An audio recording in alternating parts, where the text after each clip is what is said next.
아직 세상이 깊은 잠에 빠져있는 화요일 새벽. 동탄의 차가운 새벽 공기가 창틈으로 스며드는 시간입니다. 모두가 곤히 잠든 이 고요한 새벽에 가장 먼저 눈을 뜨고 하루를 준비하시는 여러분, 오늘 아침 여러분의 마음은 어떠신가요? 어쩌면 남들보다 일찍 하루를 시작해야 하는 고단한 삶의 무게에 한숨을 쉬셨을지도 모르고 거울 앞에 서서 굳은 표정을 애써 지어보며 오늘 하루도 기필코 잘 버텨내자고 속으로 수백 번 다짐하셨을지도 모릅니다. 어쩌면 뜻대로 풀리지 않는 야속한 현실에 막막함을 느끼며 밤새 뒤척이셨을 수도 있겠죠. 우리가 세상을 살아가다 보면 내가 아무리 정직하게, 아무리 뼈를 깎는 노력을 다하며 살아왔어도 한순간에 모든 것을 잃어버리는 막막한 순간을 마주하곤 합니다. 믿었던 사람에게 뼈아픈 배신을 당하기도 하고 평생을 바쳐 일군 것이 하루아침에 모래성처럼 무너지기도 하며 나를 지탱하던 건강마저 나를 배신하는 참으로 억울하고 원통한 날들이 우리 인생에는 분명 존재합니다. 잠시 눈을 감고 차가운 새벽 공기를 깊이 들이마셔 보십시오. 그리고 마음속에 맺혀있던 무거운 한숨을 천천히 내뱉어 보십시오. 오늘 동탄의 이름 없는 철학자는 이 차가운 화요일 새벽을 여는 여러분에게 대중에게는 잘 알려지지 않았지만 그 누구보다 캄캄한 절망 속에서 눈부신 빛을 찾아낸 한 남자의 이야기를 들려드리려 합니다. 지금으로부터 약 1500년 전 로마 제국 말기에 살았던 보에티우스라는 철학자입니다. 그는 요즘 말로 하면 세상이 부러워할 만한 모든 것을 다 가진 사람이었습니다. 최고의 귀족 가문에서 태어나 엄청난 부를 누렸고 뛰어난 학식으로 젊은 나이에 국가 최고의 관직에 올랐으며 두 아들마저도 훌륭하게 자라 최고 위직에 올랐습니다. 명예, 권력, 재산, 화목한 가정, 인간이 누릴 수 있는 모든 영광의 정점에 보에티우스가 있었습니다.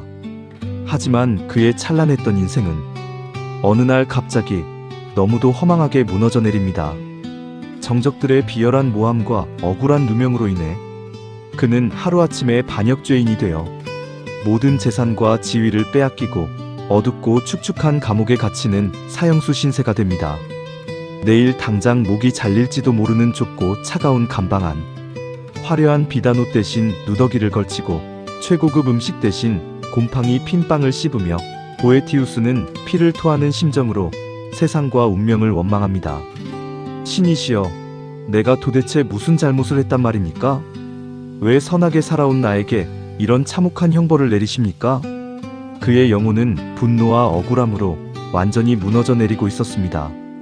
바로 그 캄캄한 감옥의 밤, 절망에 빠져 통곡하는 그의 눈앞에 신비로운 여인, 철학의 여신이 나타납니다.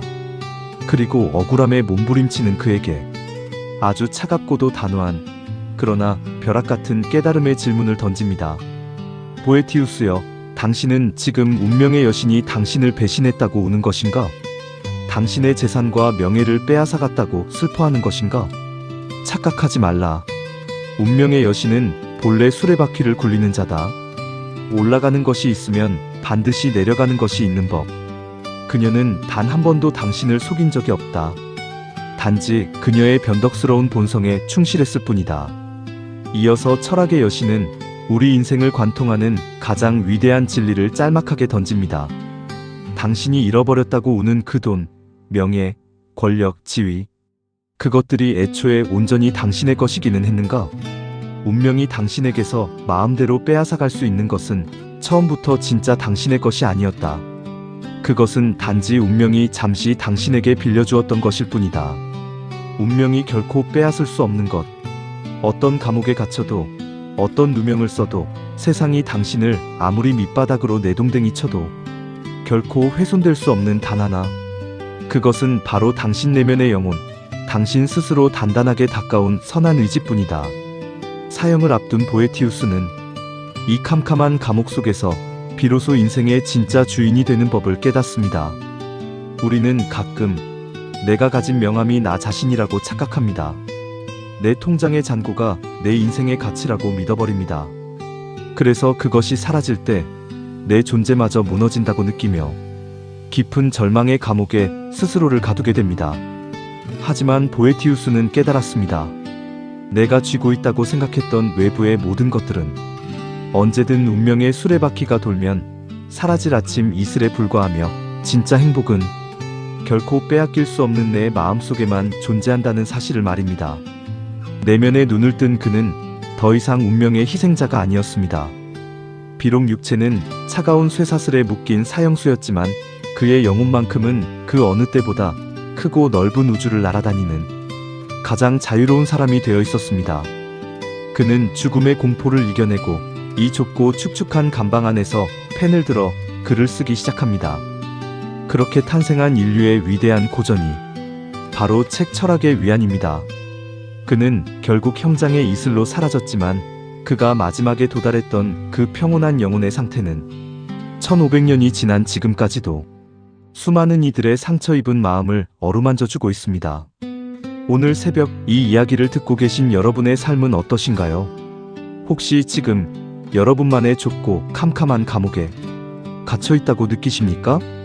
평생을 바친 직장에서 내몰린 허탈감이라는 감옥, 나이 들며 점점 쇠약해지는 육체라는 감옥, 가족을 위해 내 모든 것을 희생했지만 아무도 내 마음을 알아주지 않는 것 같은 지독한 외로움이라는 감옥.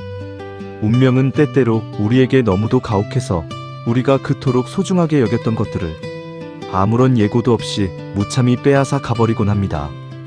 우리를 밤새 잠 못 이루게 하고 분노하게 만드는 것은 어쩌면 잃어버린 그 무언가 때문일 것입니다. 하지만 보에티우스의 목소리를 다시 한번 떠올려 보십시오. 운명이 당신에게서 빼앗아갈 수 있는 것은 애초에 당신의 것이 아니었습니다. 젊음도, 돈도, 빛나던 사회적 지위도, 타인의 달콤한 인정도, 그것은 잠시 내게 머물다가는 손님이었을 뿐입니다. 하지만 운명이 아무리 잔인하게 수레바퀴를 굴려도, 세상이 아무리 당신을 벼랑 끝으로 몰아세워도 절대 빼앗아갈 수 없는 것이 내 안에 있습니다. 그것은 바로 그 수많은 시련 속에서도 품위를 잃지 않았던 당신의 단단한 내면, 가족을 위해 묵묵히 땀 흘려온 그 숭고하고 깨끗한 양심, 어제보다 오늘 더 나은 사람이 되려 했던 당신의 선한 의지, 바로 그것입니다. 세상의 잣대로 스스로를 평가하지 마십시오. 당신이 지금까지 견뎌온 숨죽인 눈물, 삼켜야 했던 수많은 억울함, 그럼에도 불구하고 다시 일어서려 했던 그 눈물겨운 의지는 이 세상 어떤 권력이나 돈으로도 살 수 없는 당신만의 위대한 성체입니다. 오늘 하루 세상이 당신에게 어떻게 대하든 그것은 중요하지 않습니다. 내게 주어진 것들이 남들보다 조금 부족해 보일지라도, 때로는 억울하고 서운한 일이 당신을 흔들지라도 당신 내면의 고귀한 영광은 그 누구도, 그 어떤 운명도 훔쳐갈 수 없기 때문입니다. 이제 곧 날이 밝아오고 우리는 또다시 저 치열하고 소란스러운 세상 속으로 걸어 들어가야 합니다. 이 무거운 현관문을 열고 나서는 당신의 발걸음이 보에티우스가 감옥에서 깨달았던 그 단단한 평온함으로 가득 채워지기를 바랍니다. 누가 알아주지 않아도 괜찮습니다. 당신이 오늘 하루 묵묵히 흘릴 그 땀방울은 이미 그 자체로 우주에서 가장 빛나는 당신만의 보석입니다. 잃어버린 것들을 세어보며 슬퍼하기보다 결코 빼앗기지 않을 내 안에 굳건한 영혼을 쓰다듬어주는 그런 넉넉하고 아름다운 하루가 되시기를 바랍니다. 오늘 새벽도 남들보다 일찍 눈을 뜨고 가장 먼저 하루의 짐을 어깨에 짊어진 당신의 그 위대한 성실함과 고단함을 진심으로 존경합니다. 오늘도 당신의 하루를 온 마음 다해 응원합니다. 참으로 고생 많으셨고 또 고생 많으실 당신, 무사히 잘 다녀오십시오. 이 영상이 아침을 여는 작은 위안이 되셨다면 구독과 좋아요를 부탁드립니다. 여러분의 좋아요 하나, 구독 하나가 동탄의 이름 없는 철학자에게 큰 힘이 됩니다. 다음에 더 깊은 이야기로 다시 찾아오겠습니다. 감사합니다.